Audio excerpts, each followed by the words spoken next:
பொறியியல் கலந்தாய்வுக்கான இணையதள விண்ணப்ப பதிவு நாளை மறுதினம் மே 5ஆம் தேதி தொடங்கவுள்ளதாக தகவல் கிடைத்துள்ளன. தமிழகத்தில் அண்ணா பல்கலைக்கழகத்தின் கீழ் 440க்கும் மேலான பொறியியல் கல்லூரிகள் இயங்கி வருகின்றன. இந்த நிலையில் உயர்கல்வித்துறை அதிகாரிகள் சிலர் கூறும்போது, பொறியியல் படிப்புகளில் சேர்வதற்கான விண்ணப்ப பதிவு மே 5ஆம் தேதி முதல் தொடங்க உள்ளது. ஜூன் முதல் வாரம் வரை விண்ணப்பிக்க அவகாசம் வழங்கப்படும்.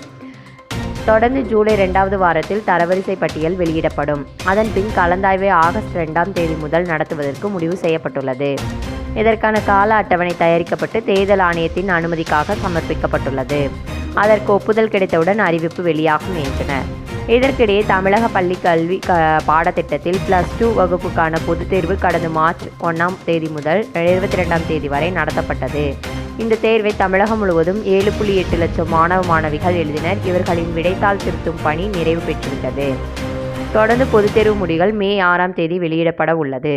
இதற்கான இறுதிக்கட்ட பணிகளில் தேர்வுத்துறை தீவிரமாக ஈடுபட்டு வருகிறது. இதற்கிடையே தேர்தல் நடத்தை விதிகள் மீது தற்போது அமலில் உள்ளன. இதனால் பொதுத் தேர்வு முடிவுகளை வெளியிடுவதற்கு தேர்தல் ஆணையத்திடம் பள்ளி கல்வித்துறை சார்பில் அனுமதி கோரப்பட்டுள்ளது. இத்தகவலை துறை அதிகாரிகள் தெரிவித்துள்ளனர்.